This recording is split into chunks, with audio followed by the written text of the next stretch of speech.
Selamat bergabung kembali di channel Valentino Jebret.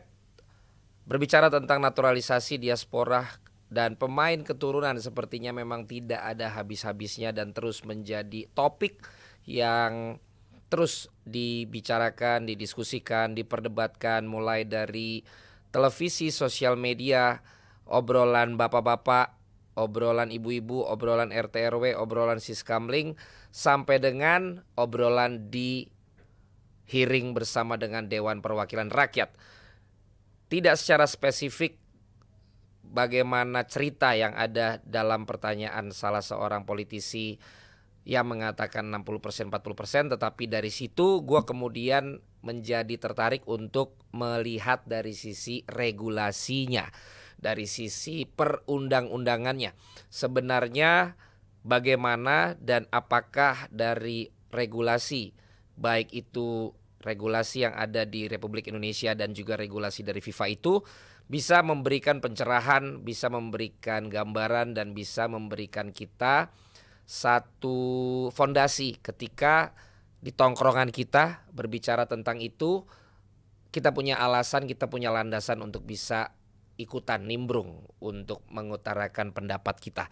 Karena bicara tentang pemain-pemain tim nasional ini sekarang menjadi satu pembahasan yang lebih banyak menurut gua menggunakan rasa, menggunakan emosional dibandingkan menggunakan rasional, di mana secara rasional landasannya adalah regulasi itu sendiri ataupun juga peraturan-peraturan yang ada. Dari peraturan Indonesia, dari Undang-Undang Republik Indonesia nomor 12 tahun 2006, ini adalah undang-undang tentang kewarganegaraan Republik Indonesia. Dari undang-undang kita tahu bahwa diawali selalu dengan kalau tidak satu definisi, yaitu ketentuan umum, menerangkan istilah-istilah yang akan ada dalam undang-undang tersebut.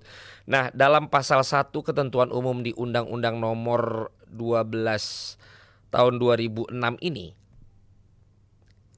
disebutkan bahwa warga negara adalah warga suatu negara yang ditetapkan berdasarkan peraturan perundang-undangan.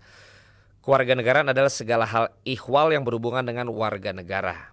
Poin nomor 3 menjadi poin penting dan menjadi hal yang gue baru tahu, bahwa istilahnya adalah pewarganegaraan. Adalah tata cara bagi orang asing untuk memperoleh kewarganegaraan Republik Indonesia melalui permohonan. Jadi di sini ada istilah yang ditulis di dalam undang-undang, yaitu pewarganegaraan. Ini merupakan bagaimana orang asing dengan berbagai latar belakangnya, tapi tetap disebut sebagai orang asing, memperoleh kewarganegaraan Republik Indonesia melalui permohonan. Menteri adalah menteri yang lingkup tugas dan tanggung jawabnya di bidang kewarganegaraan Republik Indonesia. Pejabat adalah orang yang menduduki jabatan tertentu yang ditunjuk oleh menteri untuk menangani masalah kewarganegaraan Republik Indonesia. Setiap orang adalah orang perseorangan termasuk korporasi, dan perwakilan Republik Indonesia adalah Kedutaan Besar Republik Indonesia, Konsulat Jenderal Republik Indonesia, Konsulat Jenderal Republik Indonesia, Konsulat Republik Indonesia atau Perutusan Tetap Republik Indonesia. Dari ketentuan umum ini saya tidak membaca ada perkataan naturalisasi dan juga kata-kata lain. Yang ada adalah pewarganegaraan, di mana unsurnya adalah bagi orang asing untuk memperoleh kewarganegaraan Republik Indonesia melalui satu permohonan. Nah, orang asing ini siapa? Nah, kalau kita melihat dari naturalisasi yang disebut dengan orang-orang banyak menyebutnya ya, itu dimulai di tahun 2010 kala eranya Gonzales, ada Irfan Bahdim, ada Kim, terus kemudian juga kan ada Greg dan pemain-pemain lainnya, sampai dengan waktu itu juga sempat PSSI ada 2 ya, itu juga ada pemain yang mendapat atau melakukan permohonan pewarganegaraan, dan juga sampai dengan era sekarang yang disebut dengan pemain-pemain diaspora, ada pemain keturunan, tetapi juga mereka melakukan proses permohonan pewarganegaraan. Perbedaannya istilah-istilah tadi adalah latar belakangnya, tapi prosesnya sama, yaitu pewarganegaraan. Jadi yang pertama kita clearkan dulu bahwa dengan latar belakang yang berbeda, dengan persyaratan yang berbeda yang nanti gue bahas dengan nama-nama karena latar belakangnya berbeda, tapi sebenarnya secara Undang-Undang 12 2006 yang ditetapkan secara bahasa letterlehnya adalah pewarganegaraan. Nah, sekarang bagaimana seseorang melakukan permohonan untuk pewarganegaraan tadi?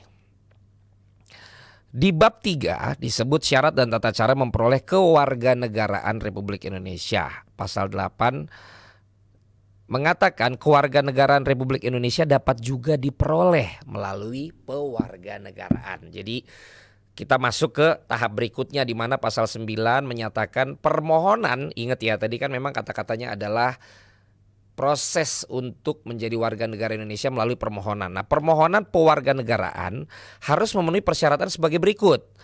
A. Telah berusia 18 tahun atau sudah kawin. B. Pada waktu mengajukan permohonan sudah bertempat tinggal di wilayah negara Republik Indonesia paling singkat 5 tahun berturut-turut. Jadi dia harus berturut-turut, harus stay terus 5 tahun atau paling singkat 10 tahun jika tidak berturut-turut. Sehat jasmani dan rohani, dapat berbahasa Indonesia serta mengakui dasar negara Pancasila dan Undang-Undang Dasar Negara Republik Indonesia tahun 1945, tidak pernah dijatuhi pidana karena melakukan tindak pidana yang diancam dengan pidana penjara 1 tahun atau lebih. Jika dengan memperoleh kewarganegaraan Republik Indonesia tidak menjadi kewarganegaraan ganda, mempunyai pekerjaan dan atau berpenghasilan tetap dan membayar uang pewarganegaraan ke kas negara. Selanjutnya adalah tahapan-tahapannya. Gue tidak akan melanjutkan ke tahapan-tahapannya, tapi kalau kita melihat dari persyaratan-persyaratan ini adalah persyaratan bagi siapapun warga negara asing yang ingin mengajukan permohonan menjadi warga negara Indonesia, syaratnya ini. Jadi kalau kalian juga ingat waktu zaman dulu 2010 itu juga pemain-pemain yang seperti saya sebutkan tadi harus melalui persyaratan 5 tahun sudah bermain di sini misalnya secara berturut-turut baru mereka bisa mendapatkan persetujuan untuk menjadi warga negara Indonesia. Lalu dengan case atau dengan kondisi sekarang kok bisa pemain-pemain yang masih main di luar lalu kemudian diproses di sini dan mendapatkan kewarganegaraan Republik Indonesia, karena di sini tidak memenuhi syarat. Bahkan kita bisa lihat 5 tahun berturut-turut atau 10 tahun tidak berturut-turut. Kan pemain-pemain seperti Sandy Walsh, Jordi Amat, lalu juga misalnya Justin Hubner, kan mereka nggak sempat tinggal di sini dengan persyaratan tadi. Nah, di sini ada ketentuan dari 2 regulasi yang gua ambil. Yang pertama adalah masih dari undang-undang yang sama.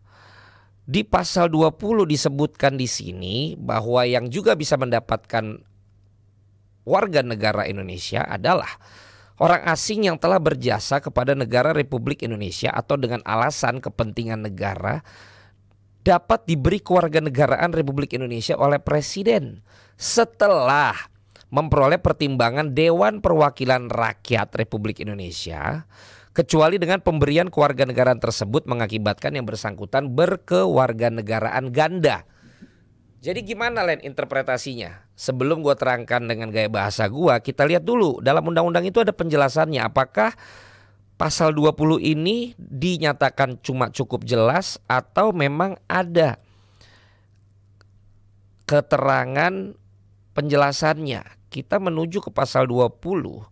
Ternyata di sini ada penjelasannya yang mengatakan demikian. Yang dimaksud dengan orang asing yang telah berjasa kepada negara Republik Indonesia adalah orang asing yang karena prestasinya yang luar biasa di bidang kemanusiaan, ilmu pengetahuan dan teknologi, kebudayaan, lingkungan hidup serta keolahragaan telah memberikan kemajuan dan keharuman nama bangsa Indonesia. Ada keolahragaan di situ, tapi memang ada kata-kata yang telah berjasa. Nah, pemain-pemain ini kan belum berjasa, baru mau masuk kan gitu. Di bawahnya ada lagi keterangannya. Yang dimaksud dengan orang asing yang diberi kewarganegaraan karena alasan kepentingan negara adalah orang asing yang dinilai oleh negara telah udah, dan dapat, belum tapi dapat memberikan sumbangan yang luar biasa untuk kepentingan memantapkan kedaulatan negara dan meningkatkan kemajuan khususnya di bidang perekonomian Indonesia. Khususnya perekonomian Indonesia, tapi bukan berarti tidak di sektor lain. Yang penting adalah ada kata kunci dapat meningkatkan kemajuan. Nah, ini point of view gua aja. Di point of view gua, dengan tidak masuk pasal di awal dari persyaratan pemain-pemain yang belum tinggal di sini 5 tahun berturut-turut atau 10 tahun tidak berturut-turut, pasal ini masuk untuk diajukan karena dianggap pemain-pemain, kalau dalam konteks sepak bola, pemain-pemain yang mengajukan pewarganegaraan ini atau yang diajukan pewarganegaraan ini mengajukan demi kepentingan negara karena dianggap dapat berkontribusi untuk meningkatkan kemajuan. Dalam hal ini tentu olahraga, khususnya sepak bola. Dan kita harus ingat, sekarang juga bukan hanya di sepak bola loh, di olahraga lain pun pewarganegaraan seperti ini juga sudah ada di olahraga Indonesia. Lalu kalau begitu kita sekarang tahu paling tidak, ketika kita bicara tentang pasal awal tadi, di situ tidak ada ketentuan yang mengatur adanya persetujuan dari Dewan Perwakilan Rakyat. Yang ada adalah Kepres. Setelah pengajuan dari Direktorat Jenderal yang bersangkutan, dari kementerian yang bersangkutan, presiden yang menandatangani, baru mereka kemudian melakukan sumpah. Tetapi dalam konteks pasal 20 ini diterangkan memang bahwa disinilah ada peran dari Dewan Perwakilan Rakyat yang dalam hal ini gue ambil lagi sebentar supaya jelas kita bersama-sama ya. Karena gue lihat di TV dan lain-lain kan secara benar-benar baca landasan hukumnya kan saya pikir belum banyak dan belum ada.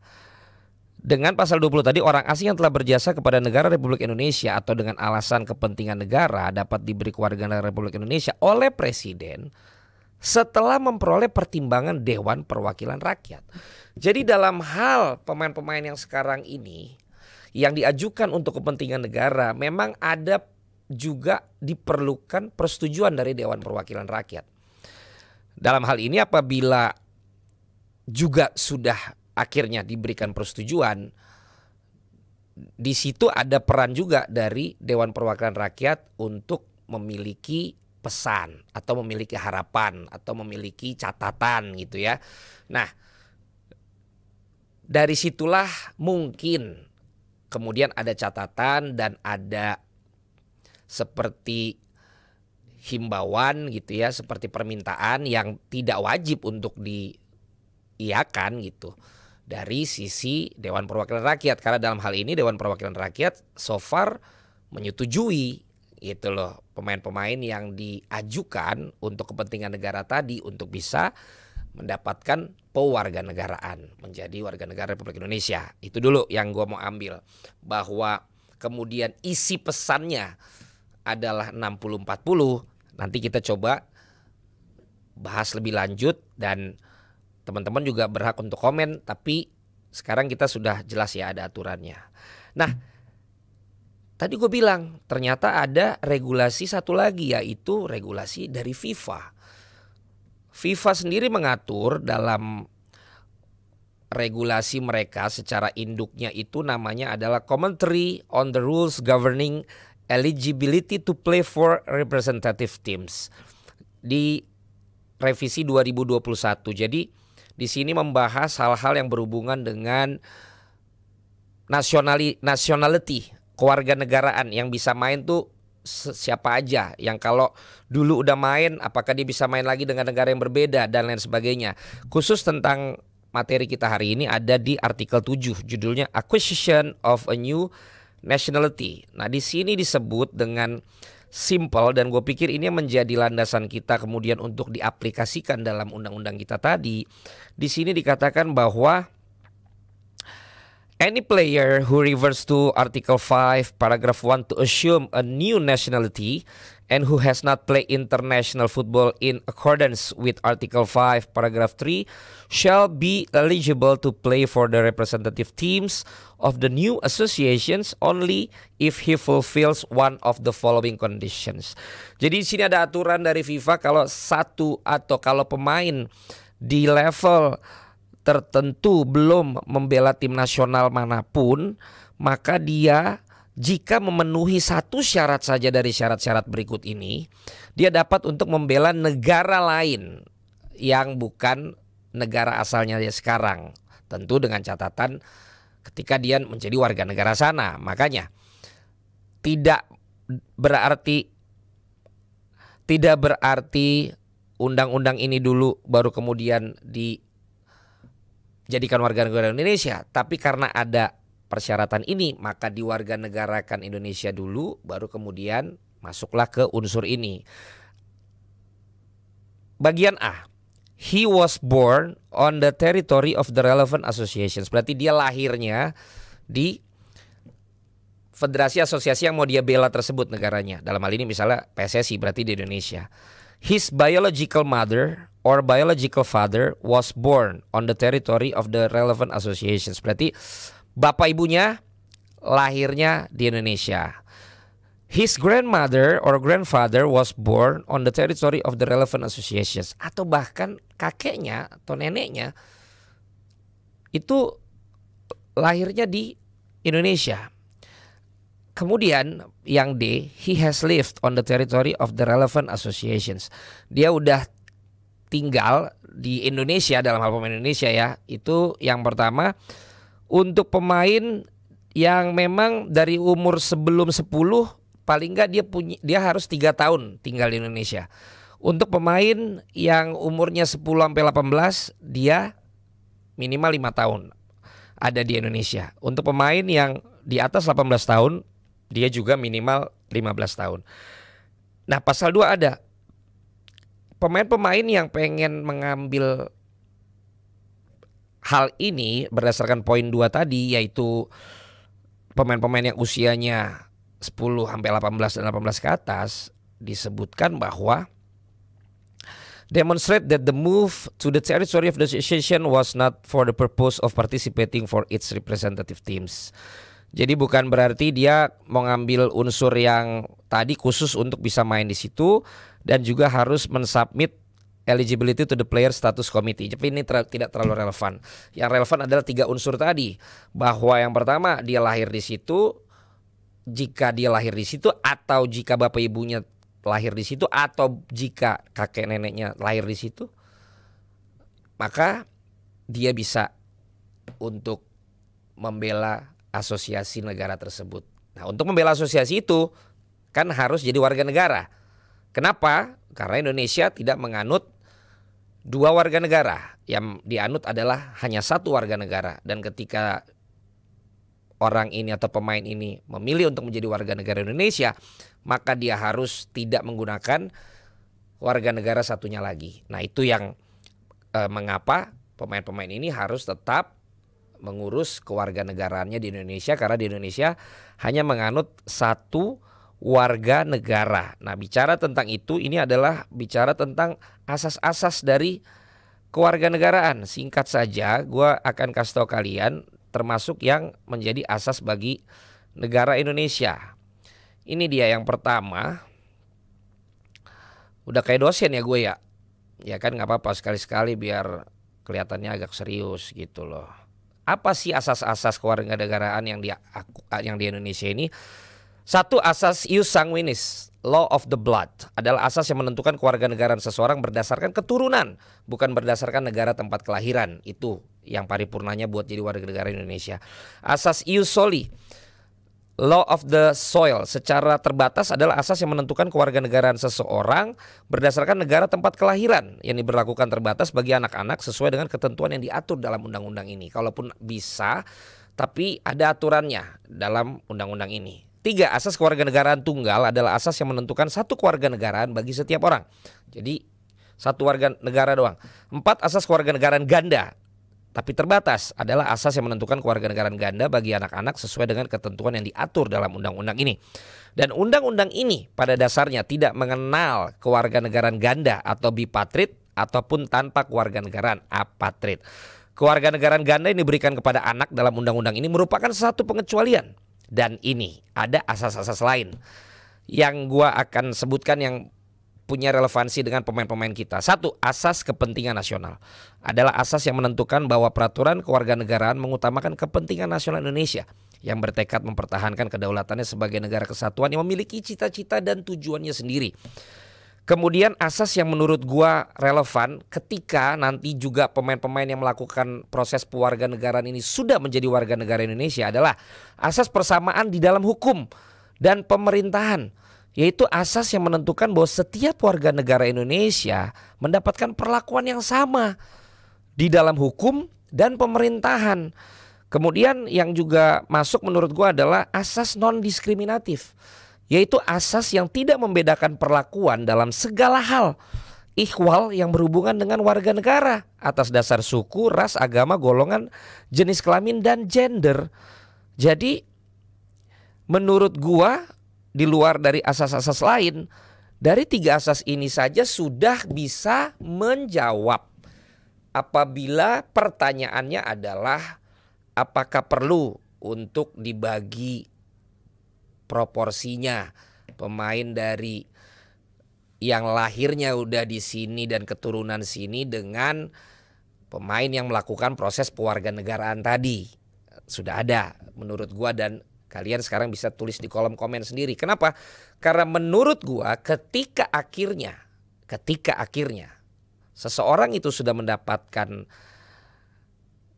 persetujuan dan sudah disumpah menjadi warga negara Indonesia, maka asas-asas yang ada yang dianut oleh Indonesia dan hak-hak yang ada yang dimiliki oleh warga negara Indonesia, maka secara penuh juga menjadi asas dan hak yang harus berlaku bagi orang tersebut.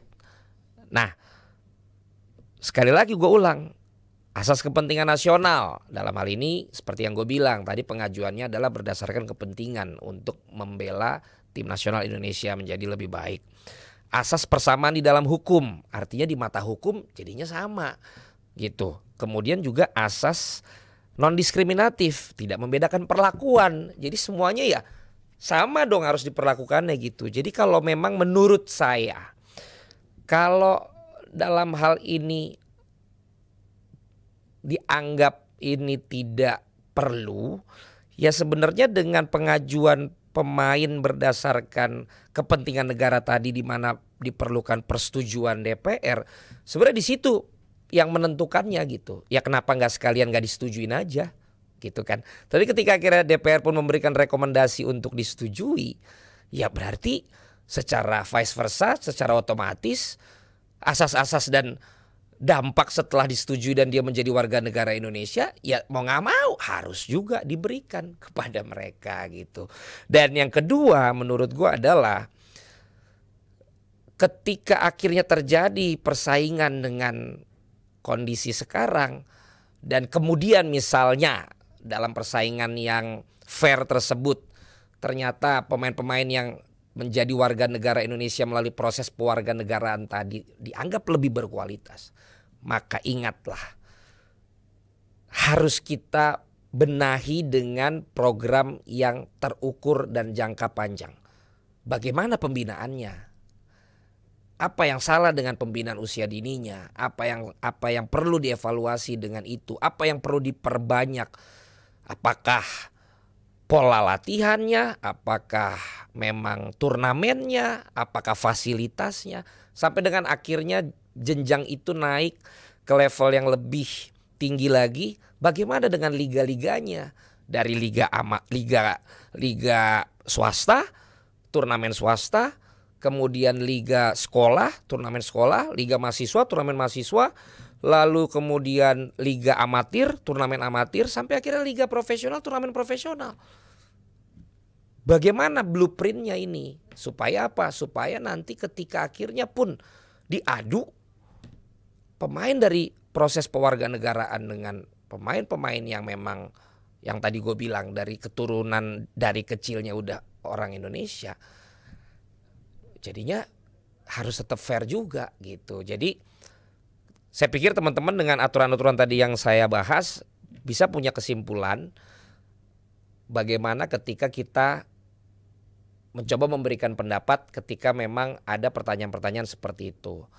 Jadi bagi gua sekarang gua udah cukup jelas untuk menyampaikan melalui aturan-aturan tadi, dan bagi gue ketika akhirnya sudah menjadi warga negara Indonesia maka tidak boleh itu dibeda-bedakan lagi. Mereka berkeringat juga, mereka juga berkorban terbang dari klub mereka main ke sini langsung main lagi, mereka juga menggunakan jersey yang sama dan mereka sekarang punya paspor yang sama. Mudah-mudahan episode kali ini bisa jadi satu insight buat teman-teman. Silakan tulis di kolom komen kalian apa yang ada dalam pemikiran kalian setelah mendengarkan materi ini. Dan gue tutup dengan yang pernah gue sampaikan di awal Piala Asia U23 kemarin. Satu timnas, satu Indonesia. Jangan sebut mereka pemain Jawa, Sulawesi, Sumatera, Bali, Kalimantan, dan pemain Papua. Tapi panggil mereka pemain tim nasional Indonesia. Jangan sebut mereka pemain kelahiran Indonesia atau pemain keturunan Indonesia. Tapi panggil mereka pemain tim nasional Indonesia. Jangan sebut mereka pemain asli Indonesia atau pemain naturalisasi Indonesia. Tapi panggil mereka pemain tim nasional Indonesia. Berbeda-beda tetap satu jua. Itulah Bhinneka Tunggal Ika. Itulah Bhinneka Tunggal Ika. Itulah bangsa kita dan inilah tim nasional kita. Karena siapa kita? Indonesia. Selamat memikirkan, selamat memberikan komen, dan selamat menikmati episode-episode yang ada di channel Valentino Jebret, bagian dari Jebret Media Group. Sampai ketemu lagi.